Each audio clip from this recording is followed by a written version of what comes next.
Now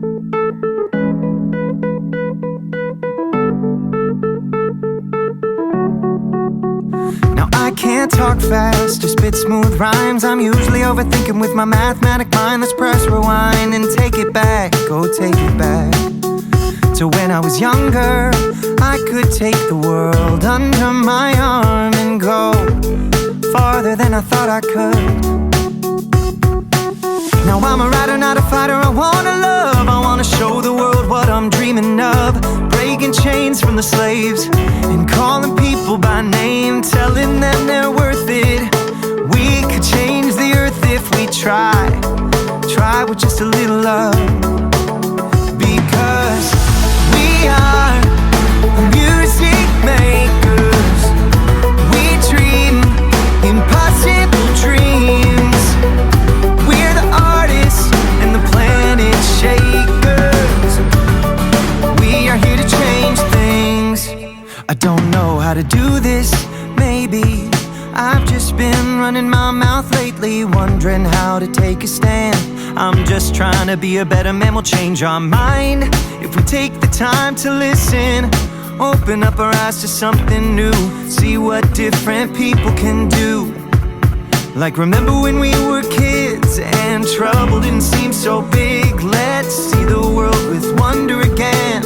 Never let those monsters win. We're taking down the big guys. We ain't giants, but we're reaching towards the sky, higher than they said we could. Because we are music makers. We dream impossible dreams. We are the artists and the planet shakers. We are here to change things. We're the sculptors making shape, the poets turning phrases into weapons, big enough to make a difference. Though our voices may be small, we're breaking down the walls and we're lifting the broken up. Because we are the music makers. We dream impossible dreams. We are music makers. We dream impossible dreams. We are the artists and the planet shakers. We are here to change things. Because we are music makers. We dream impossible dreams. We are the artists and the planet shakers. And we are here to change things. Well, hello and welcome to Restoration Church Online. My name is Katie, and I am so glad that you are joining us today for Restoration Church. We are going to get started in about 5 minutes. So go ahead, you can open up the live chat window right there to your right. Fill up that cup of coffee. We are going to get started in just a few minutes.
Well, hello and welcome to Restoration Church Online. I am so glad that you are here this morning. My name is Katie. I am one of the pastors here at Restoration Church, and we are going to prepare our hearts to worship.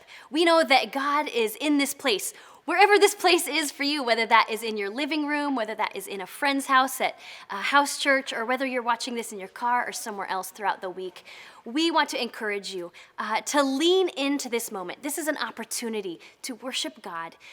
Even if you're still figuring out what that means, we're going to have the words on the screen. You can just watch and meditate on these words. You can sing it out as loud as you want with your friends or family or whoever is gathering with you today. And we just hope that this is a time where we can focus on God, where we can sing out words that are true. So join me in worshiping, friends. Here we go.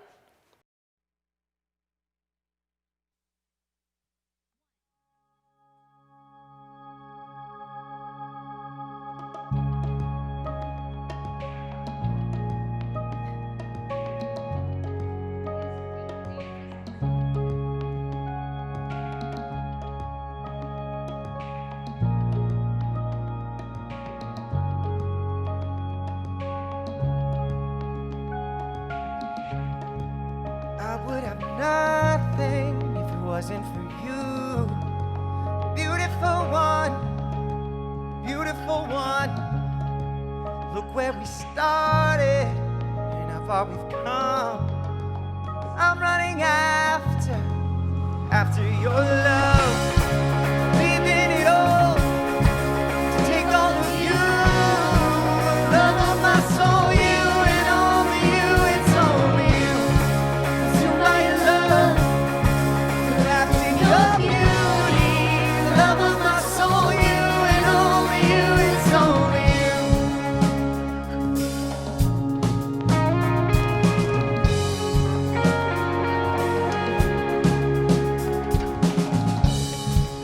All the good things are because of you.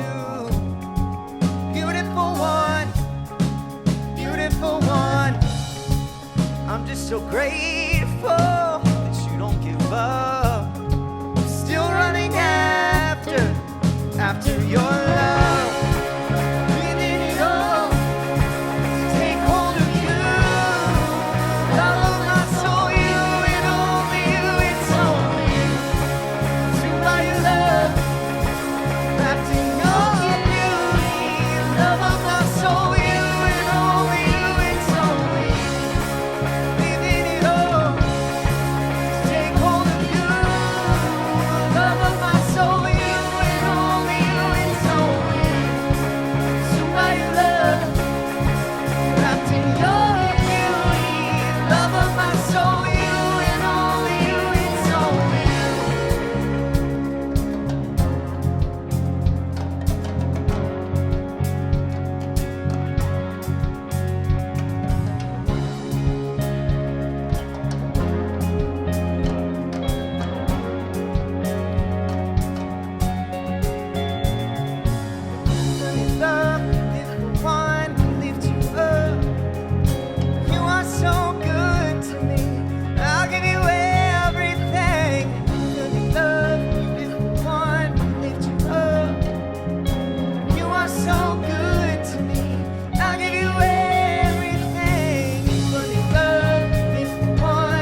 singing over me.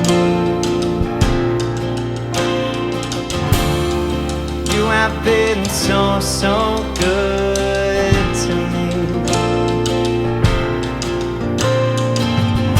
Before I took a breath, you breathed your life in me. You have been so, so kind to me. Oh, the overwhelming, never-ending, reckless love of God. Oh, it chases me down, fights till I'm found, leaves the 99, and I couldn't earn it, I don't deserve it, still you give yourself away. Oh, the overwhelming, never-ending, reckless love of God. Yeah.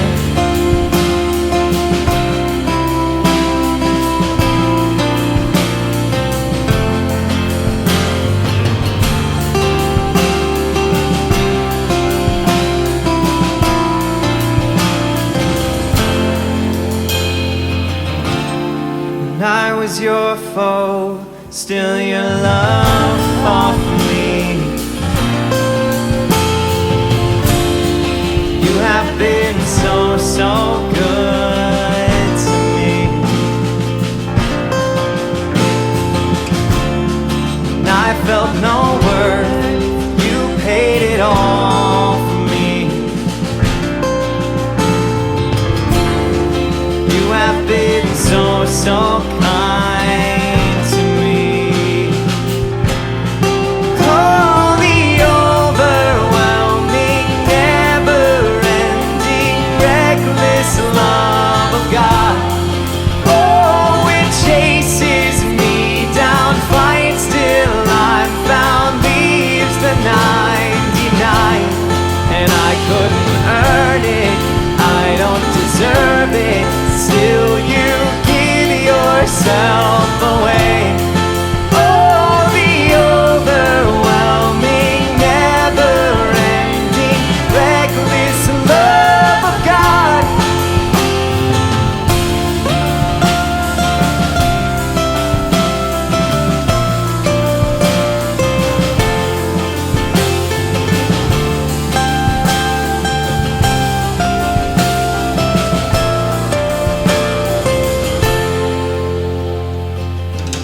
There's no shadow you won't light up, mountain you won't climb up, coming after me.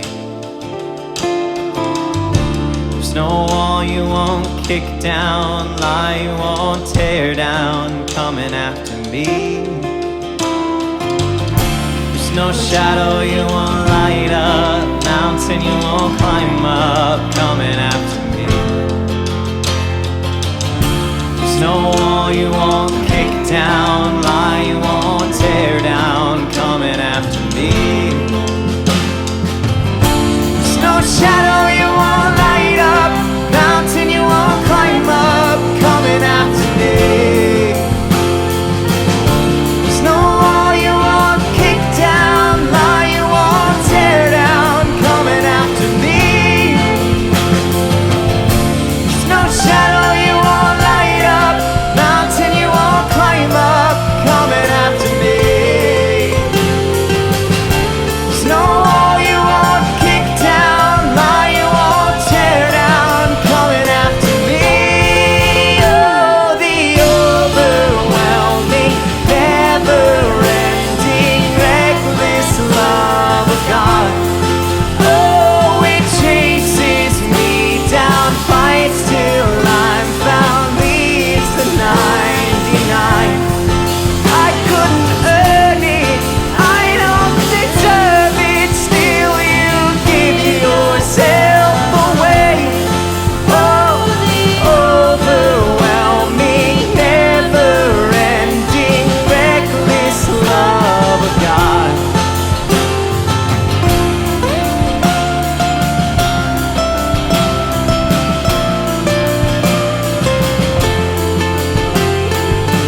Well, hello and welcome to Restoration Church Online. We're so glad that you are here with us this morning. My name's Katie.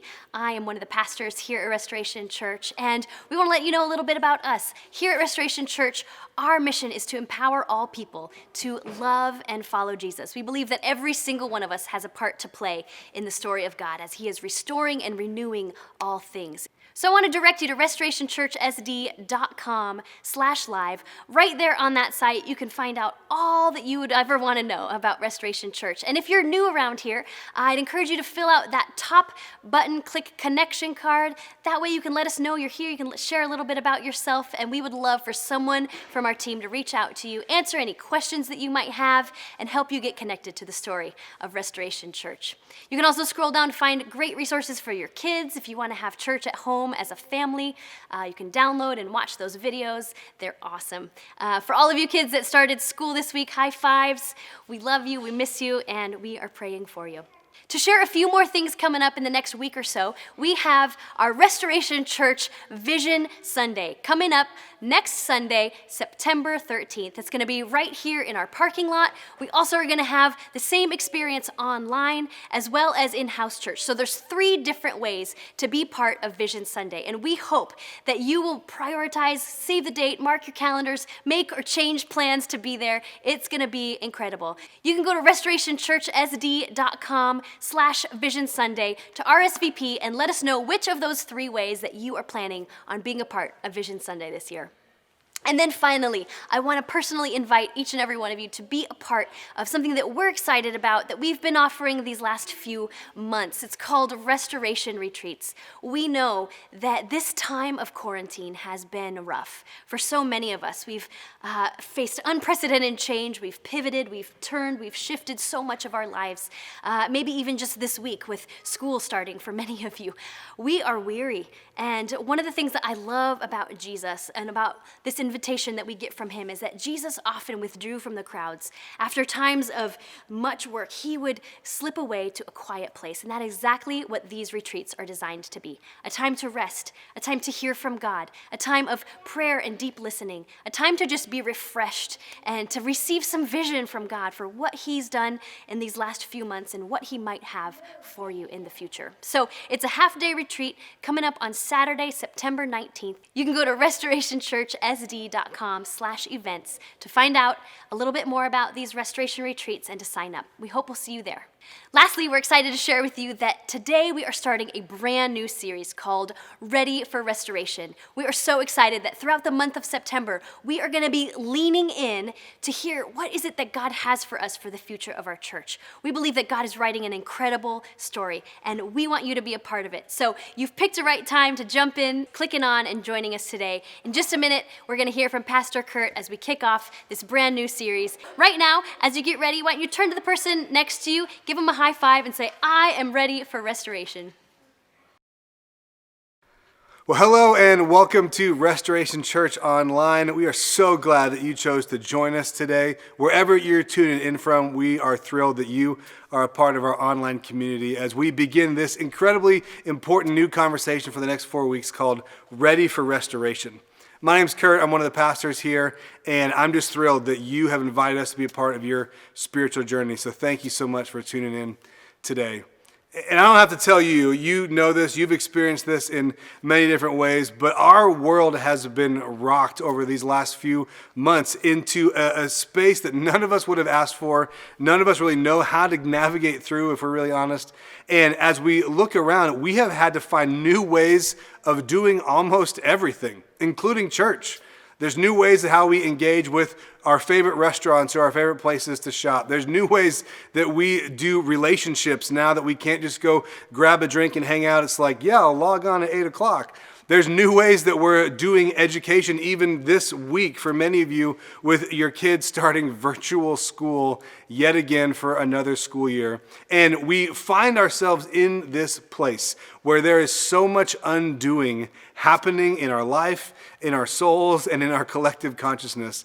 And if you're like me, when we're in those spaces where things are being undone, the temptation and desire to reach back for something more comfortable, more, understandable, more familiar can be absolutely at its height. But what if, and this is the question I want us to wrestle with for these next 4 weeks together, what if this collective undoing that we are experiencing is not just something to fight against and try to resist and try to cling to some new normal, but what if this collective undoing is actually an invitation from God to actually create a new future together? What if in this year that, at the beginning of it, 2020, this is the year of vision. We all had, dream boards and goals and things we were excited to see come to pass. That if we're honest, this year and what it's actually turned out to look like is very different from what we would have expected. But yet, what if that idea that 2020 is a year of vision still is true?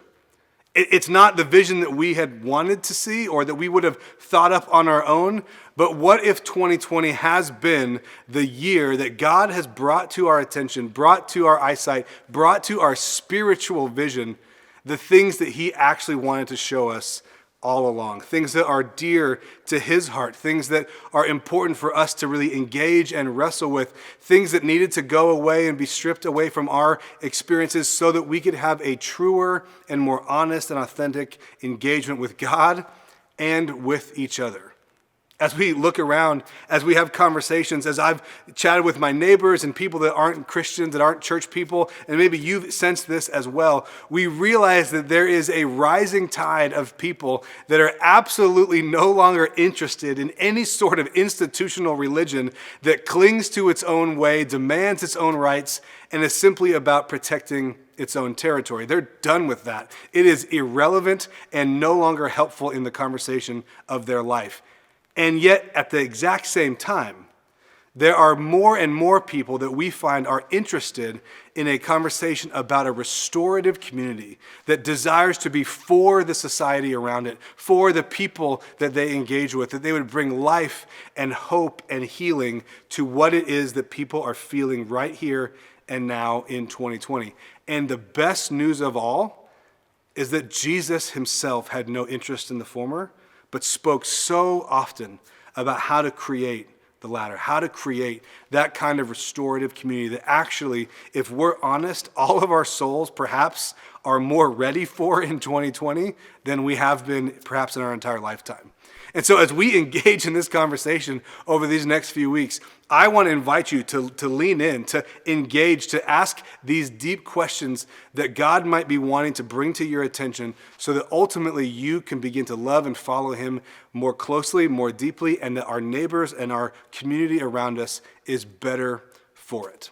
So if you're like me, as you hear that, my guess is that there's something in your soul that begins to rise up and say, that sounds awesome. That sounds like what we were created for. I'm excited for that. But could we wait till I'm just a little less tired?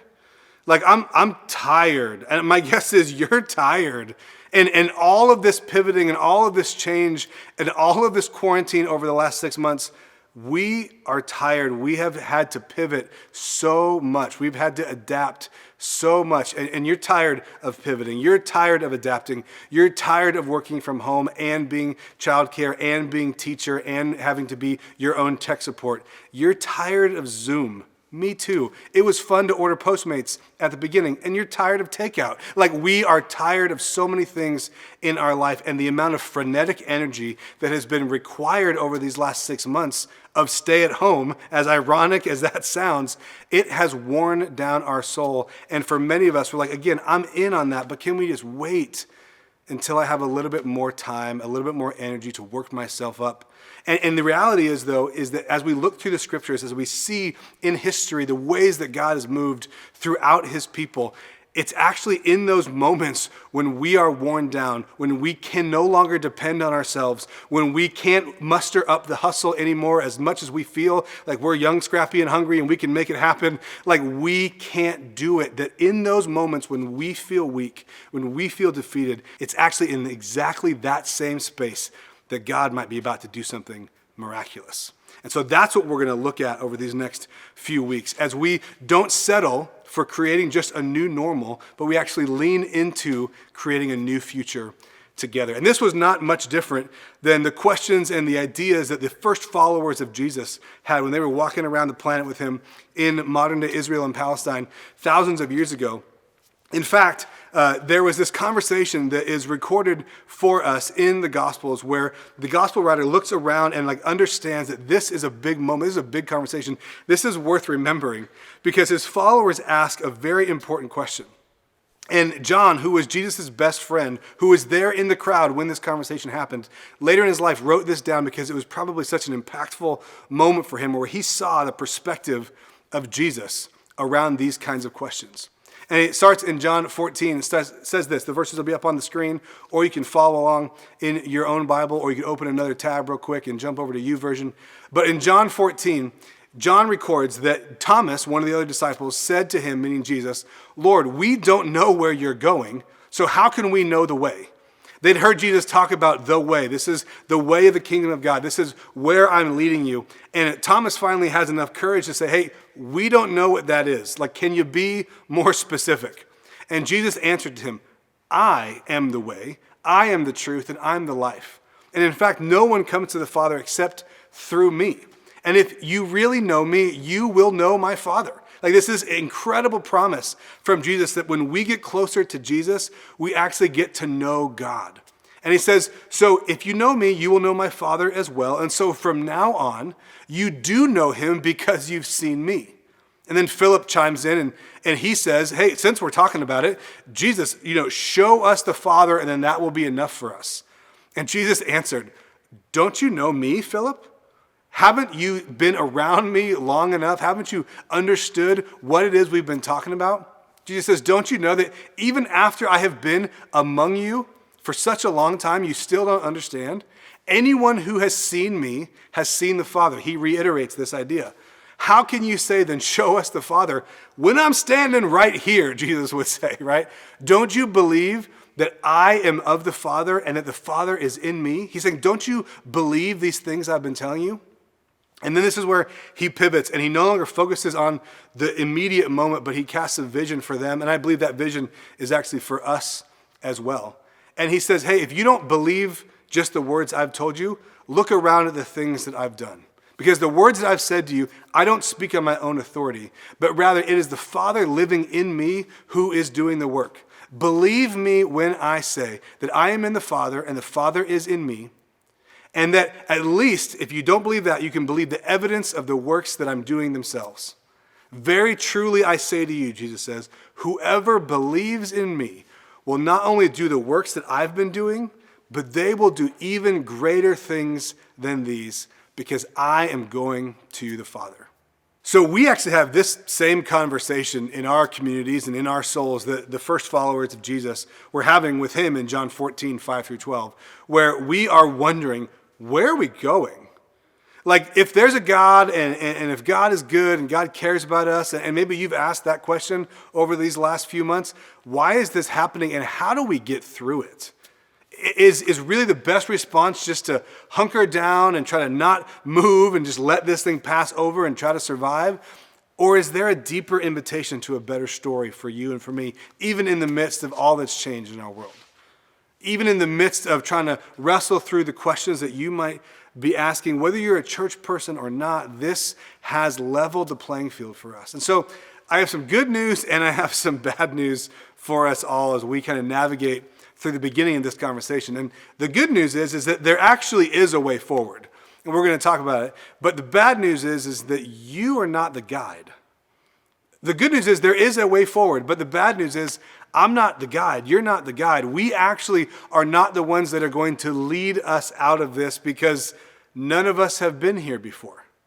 None of us have navigated this scenario. None of us have been in this cultural moment before, and none of us actually really know how to navigate through it. We can do the best we can. We're all trying to do the best we can to put one foot in front of the other, but we're not really sure how this is going to turn out.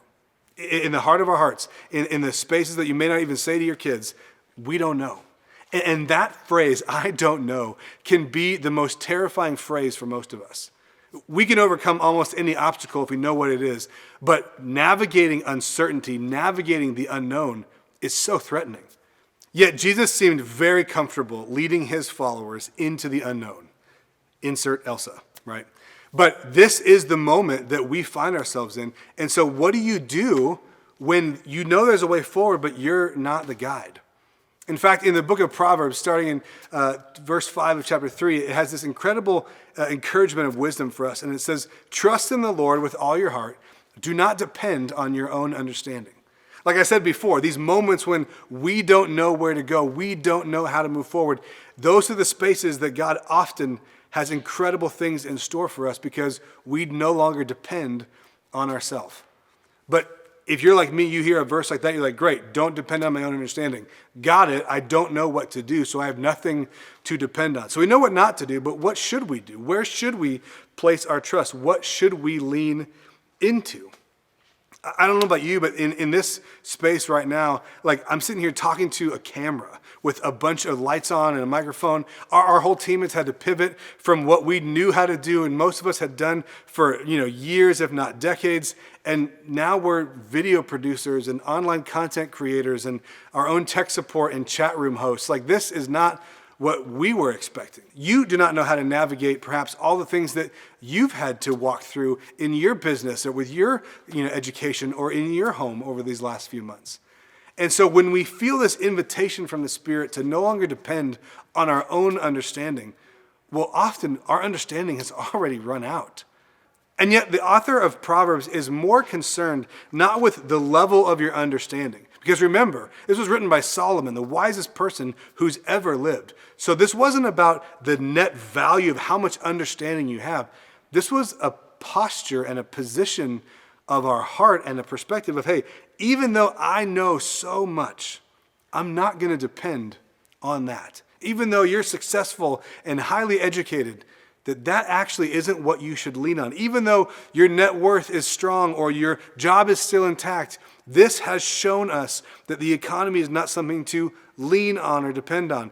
Even though your whole situation with your relationships with your kids and your marriage has navigated this so far, it has definitely, if you're like me, raised to the surface new questions and new conversations of how do we handle conflict? How do we speak to each other? How can we navigate moving forward being in such close proximity? So again, Solomon, the wisest person who ever lived, is not speaking to the amount of knowledge you have. He's saying no matter how much you have, you don't depend on it. There's something even better to lean on, to trust in. And he leans back to this conversation that his father had, that King David, Solomon's dad, wrote in Psalm 23, this idea that has become so familiar to us. You might have a piece of artwork hanging in your house with it on it, or at least has been on a mug that you've seen somewhere at Hobby Lobby or something. But to really engage with Psalm 23, it's not always the feel-good passage we think that it is. Let's look at it together. It starts off saying, "The Lord is my shepherd, I lack nothing." We could stop there and have an entire series on the perspective that so many of us live in, where we focus on what we don't have rather than what God has already given to us. And David writes in Psalm 23, you actually lack nothing. Not because of your net worth, not because of your social connections, not because you've figured out how to navigate all this, but because the Lord is your shepherd, because God is your guide. The Lord is my shepherd, I lack nothing. He makes me lie down in green pastures and leads me beside quiet waters. Do we actually trust where God is taking us? We read that passage and all we can picture is a serene moment, but it actually says, he makes me lie down in green pastures. He has this conversation that he's reminding us that just like a good shepherd does to his sheep, that he knows when it is time to rest and to fill them with food. And this is a place to actually get what you can because there might be some difficult steps ahead. This is how God leads us. He said, this is a time to rest. This is a time to fill. And this is a time to walk and to work. He refreshes my soul, he says. Actually, in the midst of such an unrefreshed moment of culture, in the most unrefreshing of times that are challenging and draining, he says, God refreshes my soul. He guides me along the right paths for his namesake. That actually the way God is guiding us is not always just for our benefit, but it could often be for his glory. And even though I walk through the darkest valley, and that might be how some of you are feeling right now in this time, it says, I will fear no evil because you are with me. Again, David writes in such a way that draws our attention that the fact is we don't have to fear our circumstances because we know we are walking with the presence of God. It says, you are with me. I know this because your rod and your staff, they comfort me. Because when we bump into those spaces, we can notice that God is here. We can notice that the shepherd, the guide, is still walking alongside, has not left you, has not left me. And my guess is, in the midst of the most painful moments of these last few months, there has also simultaneously been spaces where you just seen the presence of God. Something has happened, or someone has said something, or you just realize, I couldn't have orchestrated that. That must be God. And those grace notes that show up in our life, that's what David's referring to here in Psalm 23. That I can feel you. I can sense that you're still there. I can acknowledge that you have not abandoned me even when I'm in the darkest valley. And so this is what I mean when I say the good news is that there is a way forward. But the bad news is that you and I, we aren't the guide. But the even better news is that we have the ultimate guide. We can follow Jesus through whatever it is that we're facing. And not in an ethereal, I'm aware of it, I'm a religious person sort of way, but in an actually intimate, relational sort of like I'm traveling footstep after footstep behind where you're going sort of following way. That is what it means to actually be a person that loves and follows Jesus. That's what our mission as a church is about, and that's what we need in this moment. I was having a conversation with a friend of mine a couple weeks ago, and it got to a place where we just were really honest and sharing how exhausted we were, how frustrated we were with the situation. And it was really the first time for me that I had let that come out, in about 5 months of quarantine at the time, because I just jumped into that frenetic energy I was talking about. I had just hustled and muscled and tried to, keep my attitude up and to keep my encouragement up and lead other people through this and, lead a church and keep people employed and paying the rent and keep producing content and all this stuff to help keep people connected. And in that moment, in the conversation with my friend, I allowed myself to just come undone and be sad and be tired and be frustrated. And he said something to me that I haven't forgotten since then. It's just been this clear picture and perspective of how to navigate those things. And he looked at me and he just said, Kurt, you don't have to be the one to solve the problem for everybody. You don't have to be the one to solve the problem for everybody. And I looked at him and I said, oh, I know. And he goes, no, you don't. This is what you do. You're a problem solver. I know that energy is inside of you, but you can't solve this. But what you can do is model what it looks like to go to God with your sadness, to go to God with your frustration, to not lean on your own understanding, not depend on your own ability, but to trust in the Lord. And this is why I think when Jesus invited his first followers in that conversation in John 14 to simply trust that when they saw him, they knew what God was like, that the invitation for you and for me, even today, thousands of miles away and thousands of years later, is to know that when we see Jesus, we can know that that's what God is like, is because Jesus knew that this whole thing called life doesn't just require more information, doesn't just require increased knowledge, that actually following Jesus certainly does not depend on how much you know, but it actually is an invitation simply to follow. That the way forward actually requires imitation, not just information. The way forward out of this pandemic, the way forward out of the rut you find yourself in, the way forward out of the relational turmoil or the financial stress that you're feeling doesn't just require more information. It's not something new you have to learn, but it is an invitation to imitate the peace and the path of Jesus, to trust that he's right there, to trust that wherever it is that you're going, he is calling you forward, to live life with his principles and his perspective, to do it his way, and not to try to fix it yourself, not to try to do it all on your own like I was. Like my friend so gently challenged and encouraged me to take my eyes off of myself, to admit I'm not the guide, but I'm actually the one to follow. And so perhaps for you, there's a very specific space that you need to trust God in. Maybe you've been following Jesus, but it's never been something that you've allowed him into the conversation with you around your finances. And this economic turmoil has really brought financial strain into your conversation with your family or just for yourself. Maybe that's a place that God is inviting you to trust him, to live your financial life his way and to trust that he's going to walk alongside you. Maybe you need to trust God with your relational world.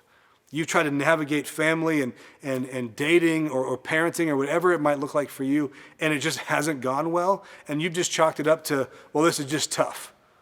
But have you really stopped to ask the question of what is the right way forward? Is there a better way? Do I need to trust Jesus with my parenting, trust Jesus with my dating, trust Jesus with my marriage? How can I invite him in? Maybe for some of you, that this moment, hearing this message, I don't know how you found us, how you logged on or clicked a button, but I'm so glad you did, because maybe for you, in the midst of all of this, you've never actually decided to trust Jesus. In so many ways, you've admired him or thought it was a good thing to have some sort of faith. Or maybe you've checked out and dismissed him and looked around at your past church experience and said, obviously, there's nothing to that. And wherever that might be for you, wherever you are on that spectrum, I don't blame you. My guess is if I had the same life experience as you, I would think the same way you are right now. But maybe because you're here and you're hearing my voice, there is something in your soul that's saying God is actually inviting you, not into a religion, but into a trusting relationship with Jesus. That you don't have to do it on your own. You don't have to act your way into a feeling. You don't have to act your way into a certain type of behavior. You can simply acknowledge that Jesus is with you right where you are right now, in your living room, in your car, on your way to work, in that tension that you find yourself in, that Jesus is there. And even when you walk through the darkest valley, you can know his presence is right beside you. And so my challenge for us this week, for all of us, is that wherever you need to trust God, to trust him. Would you actually take a moment and maybe write it on a Post-it and put it on your mirror, or put it on your wall, or put something on your phone as a screenshot that you can acknowledge? Come back to that passage of Proverbs 3:5 where it says, don't trust in your own understanding. Don't lean and depend on what it is that you already know, but to actually trust in the Lord. And that this week, when you find yourself in a situation that gets brought up to your consciousness, that gets brought up in your soul, you're like, oh yeah, I need to remember, I should not depend on what I know or what I don't know. I'm not the guide, but I can trust in the one who is. I can trust in the Lord. So I'd love to pray for you as we wrap up our gathering today. And then we're going to have some questions and some prayers for you as we close out to continue this conversation throughout your week. Will you pray with me? Gracious Heavenly Father, thank you so much that you do not leave us to navigate this on our own, as there is so much that we still have to figure out, and there is so much ahead of us that we don't understand. Thank you that we are not to depend on our own knowledge, on our own ability, or on our own understanding, but we can simply trust and follow you. I pray that we would this week, and it would change how we experience whatever life brings our way. It's in your name we pray. Amen. Well, thank you so much for being here with us today. We're going to continue in our worship gathering with some more singing in just a moment. But before we sing, we have another way that we love to worship around here, and that is through giving. And when we offer our resources back to God, it is actually an act of worship because it demonstrates what we just talked about, that we actually are placing our trust in him with the things that are most dear to us, our resources. And so if you're here tuning in for just the very first time, we want you to know there's no obligation for you to give. But if you call Restoration Church your home, we would love to invite you to give joyfully and generously. There's 3 ways you can do that. You can go to restorationchurchsd.com/give, and you can click right there and give online. That's the safest and most secure way to do it. It's the way my family and I choose to do it. You can do a one-time gift or set up reoccurring giving so you can consistently and faithfully support the mission of Restoration Church. You can grab your cell phone and text any amount in the message to the number 84321 and give that way, and you can give right from wherever you are, or you can mail a check to our building here in San Diego, and we would receive it that way. We would love for you to participate in moving our mission forward and serving the needs of those in San Diego with the love of Jesus. So thank you so much for your generosity. And if you prayed for the very first time to trust Jesus with your life, we would love to hear about it. If you haven't yet, you can go to restorationchurchsd.com/new, fill out our connection card, or if you're viewing in real time, you can put it in the chat. We would love to connect with you, answer any questions you have, send you a gift, and help you get going on your new spiritual journey. Well, we're going to continue to worship together through one more song. Our creative team's about to lead us, so let's prepare our hearts to worship. Thanks for joining us today at Restoration Church Online.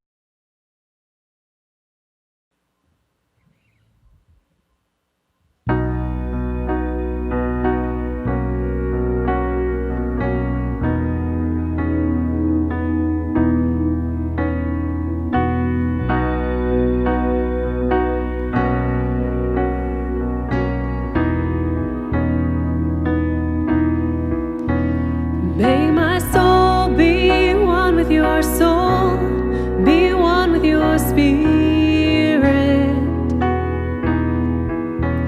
May my heart be close to your heart, be close to you, Jesus. I want more of you.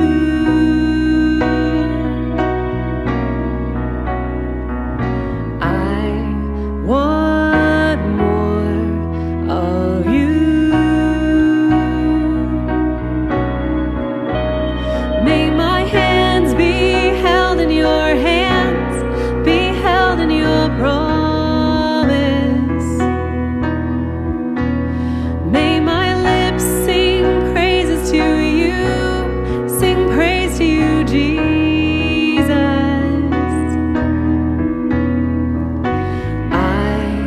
Want more of you, my anchor, my keeper. I want more of you. You hold me together. I want more. You've been faithful over and over. You deserve all of the praise. I will trust you over and over. Hang on every word you say. You've been faithful over and over. You deserve all of the praise. I will trust you over and over. Hang on every word you say. You've been faithful over and over. I will trust you over and over. You've been faithful over and over, over and over, over and over. I want more of you.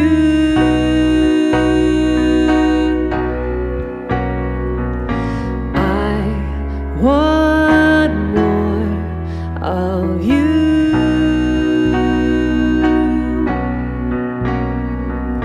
I want more of you, my anchor, my keeper. I want more of you. You hold me together. I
trust you over and over. You've been faithful over and over, over and over, over and over. I want more of you.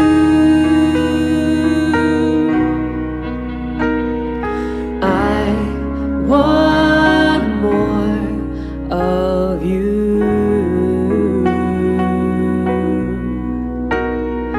I want more of you.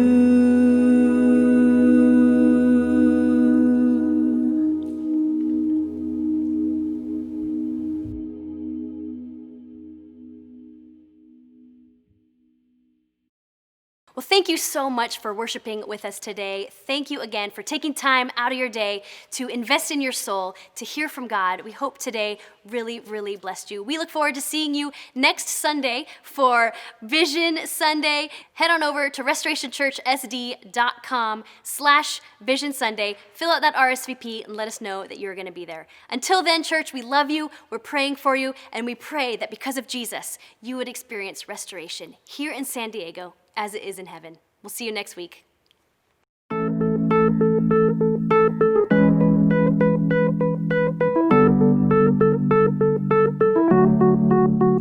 Now I can't talk fast or spit smooth rhymes. I'm usually overthinking with my mathematic mind. Let's press rewind and take it back. Go take it back to when I was younger.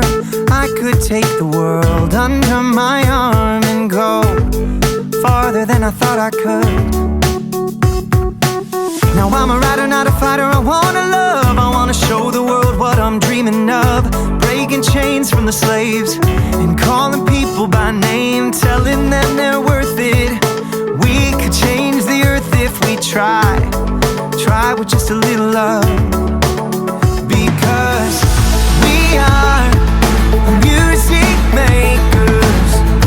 We dream impossible dreams. We're the artists and the planet shakers. We are here to change things. I don't know how to do this, maybe I've just been running my mouth lately, wondering how to take a stand. I'm just trying to be a better man, we'll change our mind if we take the time to listen. Open up our eyes to something new, see what different people can do. Like remember when we were kids and trouble didn't seem so big. Let's see the world with wonder again. Never let those monsters win. We're taking down the big guys. We ain't giants, but we're reaching towards the sky, higher than they said we could. Because we are music makers. We dream impossible dreams.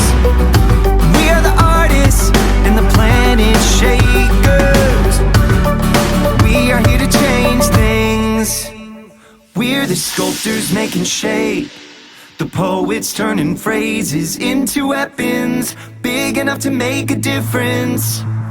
Though our voices may be small, we're breaking down the walls and we're lifting the broken up. Because we are the music makers.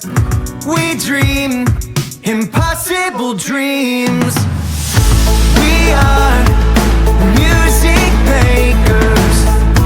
We dream impossible dreams. We are the artists and the planet shakers. We are here to change things. Because we are music makers. We dream impossible dreams. We are the artists and the planet shakers. And we are here to change things.